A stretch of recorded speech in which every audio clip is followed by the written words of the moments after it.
नमस्कार ମୁଁ ହେଉଛି ବସେନ୍ ଟୁଡୁ ଆଉ କଳିଙ୍ଗ କଲେଜ ଅଫ୍ ଆର୍ଟରେ ମୁଁ ଫ୍ୟାକଲ୍ଟି ଅଛି ଆପ୍ଲାଏଡ୍ ଆର୍ଟ ଆଣ୍ଡ ଡିଜାଇନରେ ତ ଏଇଟା ରଥଯାତ୍ରା ପାଇଁ ଆମେ ପେଣ୍ଟିଂ କରୁଛୁ ଆଉ ମୁଁ ମୋର ଷ୍ଟୁଡେଣ୍ଟ ମାନସ ସାହୁକୁ ଯିଏ କଲେଜର ଷ୍ଟୁଡେଣ୍ଟ ଯିଏ ପାସ୍ ଆଉଟ୍ ହେଇଯାଇଛନ୍ତି ଏବେ ତାଙ୍କୁ ମୁଁ ବହୁତ ବହୁତ ଧନ୍ୟବାଦ ଜଣେଇବି କି ଏତେ ବଢ଼ିଆ ପେଣ୍ଟିଂ ୱାର୍କସପ୍ ଆରେଞ୍ଜମେଣ୍ଟ କରିବା ପାଇଁ ଆମର ଷ୍ଟୁଡେଣ୍ଟ ଆମର ଯେତେ ସବୁ କଲିଗ ଅଛନ୍ତି ଫ୍ୟାକଲ୍ଟି ସମସ୍ତେ ମିଶିକି ଆଜି ଗୋଟେ ଦିନ ଭିତରେ ଆମେ ସବୁ ପେଣ୍ଟିଂ କରୁଛୁ ଆଉ ବହୁତ ଭଲ ଭଲ ପେଣ୍ଟିଂସ୍ ବି ମଧ୍ୟ ବାହାରିଛି ଆଉ ଆଜି ଗୋଟେ ଦିନ ଭିତରେ ଆମେ ସବୁ ପେଣ୍ଟିଂ ସାରୁଛୁ ଆଉ କାଲିକୁ ରଥଯାତ୍ରା କାଲି ରଥଯାତ୍ରାରେ ଆମେ ସବୁ ଏଇ ପେଣ୍ଟିଂ ଡିସପ୍ଲେ କରିବୁ ଆଶା ଅଛି ଆପଣ ସମସ୍ତଙ୍କୁ ଏଇ ପେଣ୍ଟିଂ ବହୁତ ଭଲ ଲାଗିବ।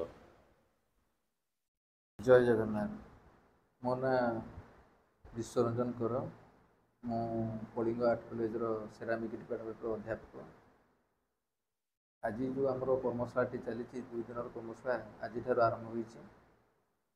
এই ଯେଉଁ କର୍ମଶାଳାଟି ଆୟୋଜନ କରୁଛନ୍ତି ଆମର ପୁରାତନ ଛାତ୍ର ମାନସ, ସିଏ ଆମର ଯେତେ ଅଧ୍ୟାପକ ଅଛନ୍ତି ଏବଂ ପୁରାତନ ଛାତ୍ର ଅଛନ୍ତି 20ରୁ ଉର୍ଦ୍ଧ୍ୱ ଛାତ୍ରଛାତ୍ରୀ ଏଥିରେ ଅଂଶଗ୍ରହଣ କରୁଛନ୍ତି ଏବଂ ଆମର କଲେଜର ଯେଉଁ ଆମର ଷ୍ଟାଫ୍ ମାନେ ଅଛନ୍ତି ଗୁରୁମାନେ ସେମାନେ ମଧ୍ୟ ଏଥିରେ ପାର୍ଟିସିପେଟ୍ କରୁଛନ୍ତି।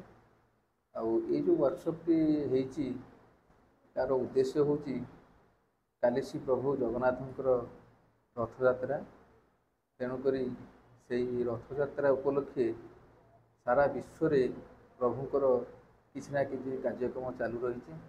ତ ସେହି ହିସାବରେ ଆମ କଲେଜରେ ଆମ ପିଲାମାନେ ଏବଂ ଆମର ଅଧ୍ୟାପକମାନେ ଏବଂ ଆର୍ଟିଷ୍ଟମାନେ ମିଶିକି ଏହି ୱାର୍କସପ୍ଟି କଣ୍ଟିନ୍ୟୁ କରୁଛନ୍ତି ଏବଂ ଏଥିରେ ଯେଉଁ କଳା ସବୁ ଚିତ୍ର ପରିବେଷଣ ହୋଇଛି ଜଗନ୍ନାଥ ମହାପ୍ରଭୁ ଜଗତନାଥ ଜଗନ୍ନାଥ, ତେଣୁକରି ତାଙ୍କର ସେଇ ପରମ୍ପରା ଚଳଣି ଏବଂ କେମିତି ତାଙ୍କର ଆବାହନ ହେଇଛି ତ ସେହି ସବୁ ବିଷୟକୁ ନେଇକି ଏସବୁ କର୍ମଶାଳାରେ ଚିତ୍ରଗୁଡ଼ିକ ମାନେ ସବୁ ଚିତ୍ରଶିଳ୍ପୀମାନେ ସବୁ ମାନେ କାର୍ଯ୍ୟ କରୁଛନ୍ତି। ଏଇଟା ବି ମଧ୍ୟ ମୋ ପେଣ୍ଟିଂ।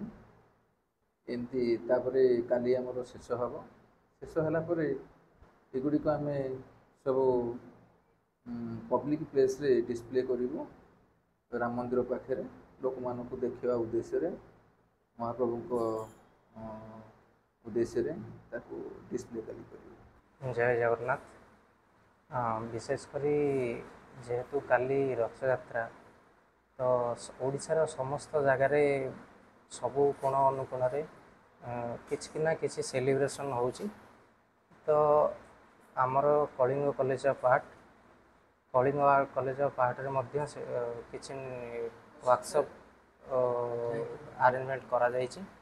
ତ ସେଇ ଜଗନ୍ନାଥ ଆଉ ସେ ରଥଯାତ୍ରା ସେଇ ଯେଉଁ ତା'ର ଯେଉଁ ଭାବ ସେଇ ଭାବକୁ ପରିଦର୍ଶନ କରିବା ପାଇଁ ଆମେ ଚିତ୍ରକରମାନେ ସମସ୍ତେ ମିଶି କାନଭାସ୍ ଓ ତୂଳୀରେ କିଛି ନା କିଛି ଚିତ୍ର ସେଇ ବିଷୟରେ ଆମେ ଆଙ୍କୁଛୁ। ତ ମୁଁ ବି ଆଙ୍କିଛି ଗୋଟେ ଚିତ୍ର।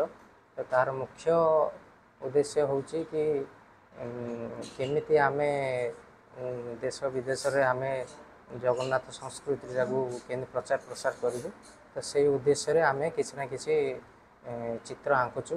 କ'ଣ ଇମୋସନ୍ ଅଛି ଆମର ଜଗତର ନାଥ ଜଗନ୍ନାଥ ତାଙ୍କ ପ୍ରତି କ'ଣ ଇମୋସନ୍ ଆମର ଅଛି ତ ତାକୁ ଆମେ ଏଠି ତୂଳୀ ଓ କାନଭାସ୍ ମାଧ୍ୟମରେ ପରିବେଷଣ କରୁଅଛୁ।